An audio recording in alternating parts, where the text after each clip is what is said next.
Hello ഡെൻസ്വേൾഡിലേക്ക് ഏവർക്കും സ്വാഗതം. ഇതാ നമ്മുടെ വീട്ടിലുണ്ടായ ഉള്ളിയിലകളാണ് കേട്ടോ. ഇതാ ചെറിയൊരു ഉള്ളിൽ നിന്നാണ് ഇത്രയധികം ഉള്ളിയിലകൾ നമ്മൾക്ക് ലഭിച്ചത്. അപ്പോൾ വളരെ ഈസി ആയിട്ട് നമ്മുടെ വീട്ടിൽ തന്നെ കൃഷി ചെയ്യാനായിട്ട് സാധിക്കും.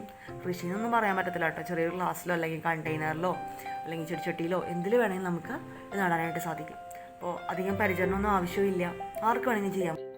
നമ്മൾ കടയിൽ നിന്നൊക്കെ ഉള്ളി വാങ്ങുമ്പോൾ ഏതെങ്കിലും ഒരെണ്ണമെങ്കിലും ഇതുപോലെ മുള വന്നിട്ടുണ്ടായിരിക്കും അല്ലേ. അതിൽ തന്നെ ആദ്യം പരീക്ഷിച്ചത്.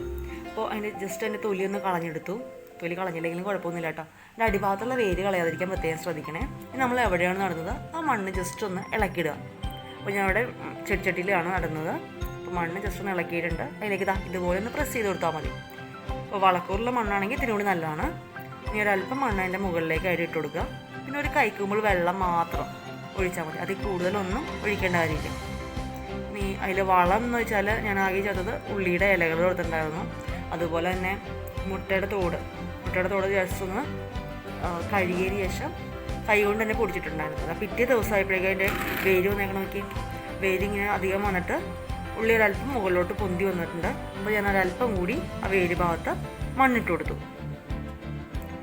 ഇത് 5-ാമത്തെ ദിവസമായപ്പോഴേക്കും നമ്മുടെ ഉള്ളിയിലകളൊക്കെ നന്നായിട്ട് വന്നിട്ടുണ്ട്. അതേപോലെ തന്നെ ഞാൻ ആ സമയത്തിനായിട്ട് മുളകിൻ്റെ തൈകളും കൂടി വന്നേക്കണുണ്ടോ. അപ്പോൾ എനിക്ക് ചെറിയൊരു സംശയം ഉണ്ടായിരുന്നേ, ഈ മുള വന്നത് മാത്രം ഇങ്ങനെ മുളയ്ക്കുള്ളൂ, അല്ലാത്തതൊക്കെ മുളയ്ക്കുമെന്ന്. അപ്പോൾ അതിന് വേണ്ടിയിട്ട് ഞാനൊരു 5-6 ഉള്ളികളും കൂടി എടുത്തിട്ടുണ്ടായിരുന്നു. എൻ്റെ തൊലിയൊക്കെ കളഞ്ഞെടുത്തു. അടിഭാഗത്തുള്ള വേരൊന്നും കളഞ്ഞിട്ടില്ല. ഇനി ഈ വേര് ഭാഗം അടിയിൽ വന്ന വിധത്തിൽ ഞാനതൊന്ന് നട്ടു കൊടുത്തിട്ടുണ്ടായിരുന്നു. ജസ്റ്റ് ഒന്ന് പ്രസ് ചെയ്ത് ഇങ്ങനെ നീക്കി വെച്ചിട്ടുണ്ടായിരുന്നുള്ളൂ. അപ്പോൾ ഈ കണ്ടെയ്നറിൻ്റെ അടിഭാഗത്ത് 2-3 ഹോൾസൊക്കെ ഇട്ട് കൊടുത്തിട്ടുണ്ടായിരുന്നു.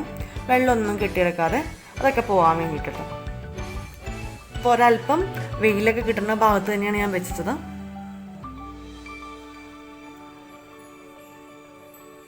ഇതാ കണ്ടില്ലേ, ഇത് പിറ്റേ ദിവസമായിട്ടോ. പിറ്റേ ദിവസമായപ്പോഴേക്കും എൻ്റെ മുള വന്നേക്കണം. നോക്കി.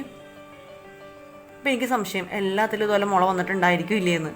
അപ്പോൾ ഞാൻ എല്ലാം എടുത്ത് നിങ്ങളെ കാണിച്ചു തരാം കേട്ടോ. ഇതാ കണ്ടില്ലേ, ചെറുതെങ്കിലും മുള വന്നിട്ടുണ്ട് കേട്ടോ. എല്ലാത്തിനും മുള വന്നിട്ടുണ്ട്.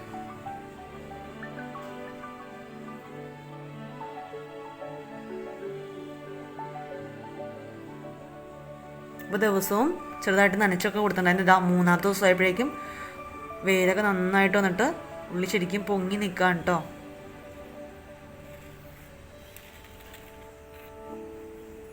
ഇതൊക്കെ കണ്ടില്ലേ. ഇതൊരു 10-ാമത്തെ ദിവസമായപ്പോഴേക്കും നമ്മുടെ ഉള്ളിയിലകളൊക്കെ നന്നായിട്ട് പൊങ്ങി വന്നിട്ടുണ്ട്. നമുക്കിത് ആവശ്യത്തിന് കട്ട് ചെയ്തിട്ട് ഉപയോഗിക്കാം. അപ്പോൾ നമ്മൾ ആദ്യം നട്ട ഉള്ളി ഉണ്ടായിരുന്നില്ലേ മുള വന്നത്, ഇതാ അത് എത്രത്തോളം വലുതായിട്ടോ.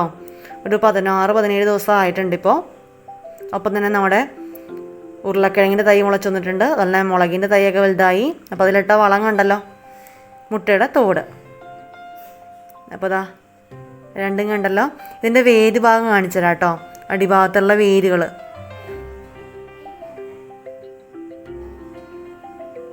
ഇതാ കണ്ടില്ലേ, കണ്ടോ. അപ്പോൾ ഇത് നിങ്ങൾക്ക് ഇതുപോലെ വീട്ടിൽ തന്നെ കൃഷി ചെയ്യാനായിട്ട് സാധിക്കേ. വളരെ എളുപ്പത്തിലാണ്. അതുപോലെ തന്നെ വിഷരഹിതമായിട്ട് തന്നെ നമ്മുടെ വീട്ടിൽ തന്നെ ഉള്ളിലകളൊക്കെ ഉണ്ടാക്കാനായിട്ട് സാധിക്കും. ഈ ഒരു കുഞ്ഞു വീഡിയോ നിങ്ങൾക്ക് ഇഷ്ടമായെന്ന് വിചാരിക്കുന്നു. ഇതുപോലത്തെ കുഞ്ഞു വീഡിയോകളായിട്ട് ഇനിയും വരുന്നതായിരിക്കും. അപ്പോൾ സബ്സ്ക്രൈബ് ചെയ്യാത്ത ആരെങ്കിലുമൊക്കെ ഉണ്ടെങ്കിൽ ആ സബ്സ്ക്രൈബ് ബട്ടൺ ഒന്ന് അമർത്തുക. അതിനടുത്തുള്ളൊരു കുഞ്ഞ് ബെൽ ബട്ടൺ ഉണ്ട്, അതും കൂടി പ്രസ് ചെയ്താലേ പുതിയ നോട്ടിഫിക്കേഷൻ നിങ്ങൾക്ക് ലഭിക്കൂ. അപ്പോൾ താങ്ക് യു ഫോർ വാച്ചിങ്.